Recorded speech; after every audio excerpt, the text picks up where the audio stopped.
नमस्कार विद्यार्थी मित्रांनो. तर मी याआधीही एक व्हिडिओ टाकलेला होता. GMC पुणेचा जो रिझल्ट आहे तो 11 डिसेंबरला लागणार आहे. असं टेंटेटिव्ह डेट त्यांनी सांगितलेली आहे. तर मला खूप सगळ्या कमेंट आल्या की या पदाबद्दलचा आमचा हे पद आहे, तर यासाठी काय रिझल्ट म्हणजे कट ऑफ काय लागेल किंवा किती मार्कांवरती आमचं सिलेक्शन होईल आणि माझी ही कास्ट आहे. तर या सगळ्या कमेंटला मग मी त्यासाठी एक व्हिडिओज तयार करत आहे की तुमचा फायनल कट ऑफ कितीपर्यंत जाऊ शकतो.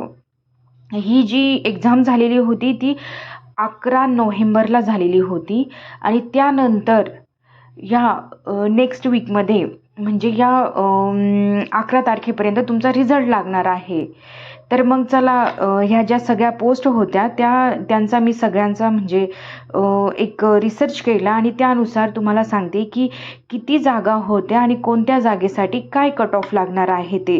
तर आपण एक एक पोस्टनुसार एक एक कट ऑफ बघूया. तर GMC पुणेची ही ॲड होती आणि त्यानंतर त्याच्या ज्या पोस्ट होत्या तर त्या 354 पोस्टसाठी ही जाहिरात होती. तर बघा, पहिलं पद आहे गॅस प्लांट ऑपरेटर. खुला प्रवर्गासाठी एकच जागा होती आणि त्याचा 160+ जाऊ शकतो. त्यानंतर भांडार सेवकसाठी पण एकच जागा होती आणि ती ST साठी राखीव होती, तर तो 155+ जाऊ शकतो. नंतर तिसरं पद होतं प्रयोगशाळा परिचर. प्रयोगशाळा परिचरसाठीही एकच पद होतं आणि तो ST साठी राखीव होता, तर तो 160+ जाऊ शकतो. त्यानंतर दवाखाना सेवकसाठी 4 जागा होत्या. SC, VJA, OBC आणि ओपनसाठी एक जागा होत्या. तर STचा 160+ जाऊ शकतो, VJAचा 160+ जाऊ शकतो आणि OBCचा हा जो आहे तर तो 160+ जाऊ शकतो आणि ओपनचा पण हा 160+ जाऊ शकतो. त्यानंतर 5वं पद आहे आपलं संदेशवाहकसाठी बघा 2 जागा होत्या आणि त्यामध्ये ST आणि ओपनसाठीची जागा होती आणि ST साठी हा 160+ जाऊ शकतो आणि ओपनसाठी हा 170+ जाऊ शकतो. त्यानंतर 6वं पद आहे आपलं बटलर. तर या पदासाठी बघा 4 जागा होत्या आणि या पदासाठी ST हा 150+ जाऊ शकतो, VJA हा 150+ जाऊ शकतो, OBC हा 170+ जाऊ शकतो आणि ओपन हा 175+ जाऊ शकतो. त्यानंतर 7वं पद होतं बघा माळी या पदासाठी 3 जागा होत्या. याला खूप कमी म्हणजे नाही का, याला अनुभव पण पाहिजे होता आणि याला फॉर्म पण खूप कमी आलेले आहेत, त्यामुळे OBCचा हा 150+ जाऊ शकतो, SCBCचा हा 150+ जाऊ शकतो आणि ओपनचा हा 160+ जाऊ शकतो.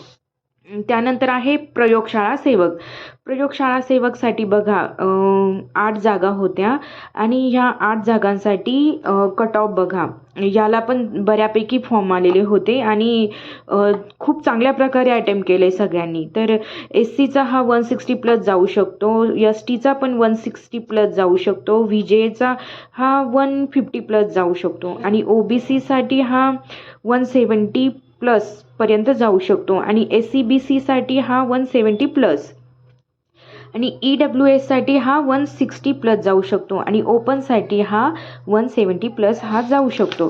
त्यानंतर आपलं 9वं पद आहे बघा स्वयंपाकी सेवक आणि हा जो आहे ना, याला अनुभव पाहिजे होता या पोस्टसाठी आणि ह्या 8 जागा होत्या आणि ह्या त्या अनुभव असल्यामुळं आणि त्याला अनुभवाचं सर्टिफिकेट पण पाहिजे होतं, त्यामुळे याचा जो कट ऑफ आहे हा खूप कमी जाईल.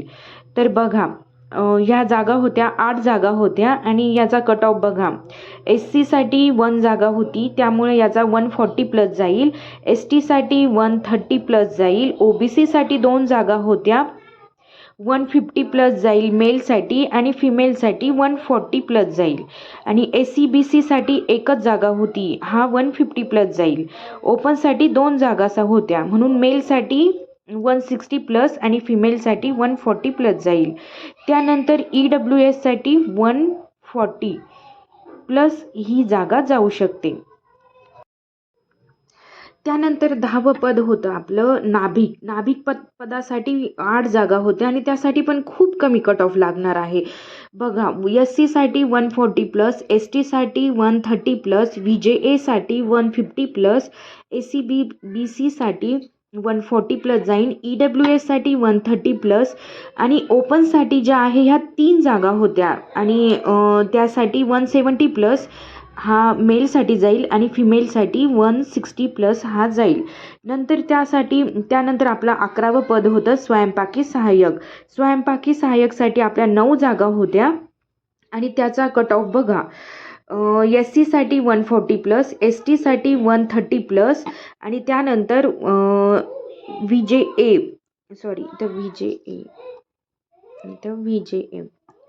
VJAसाठी 140+, NTसाठी 140+, OBCसाठी 150+, SCBCसाठी 150+, EWSसाठी 130+ आणि ओपनसाठी 170+ हा कट ऑफ जाऊ शकतो.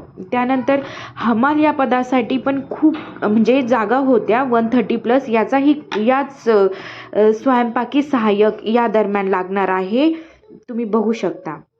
त्यानंतर रुग्णपटवाहकसाठी पण 10 जागा होत्या. याचा पण जो आहे हा क्षकिरण सेवक यासारखा लागणार आहे आणि त्यानंतर होता क्षकिरण सेवक, याच्या जागा होत्या 15 जागा होत्या. त्यानंतर SCसाठी 2 जागा होत्या.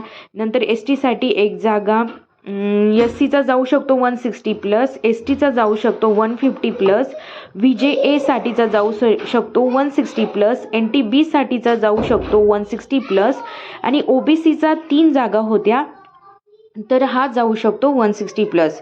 SCBCचा होत्या 2 जागा, त्यासाठी हा जाऊ शकतो 160+ आणि EWSच्या साठी 2 जागा होत्या तर हा जाऊ शकतो 160+ आणि ओपनसाठी 3 जागा होत्या, हा जाऊ शकतो 170+. त्यानंतर शिपाई, आपलं पुढचं पद आहे शिपाई पदासाठी 2च जागा होत्या, याच्यासाठी खूप कमी कॉम्पिटिशन होती. मग हा STसाठी हा 160+ जाऊ शकतो आणि हा SCसाठी 160+ जाऊ शकतो. पहारेकरीच्या पण खूप सगळ्या जागा होत्या, 23 जागा होत्या आणि याला चांगली कॉम्पिटिशन होती.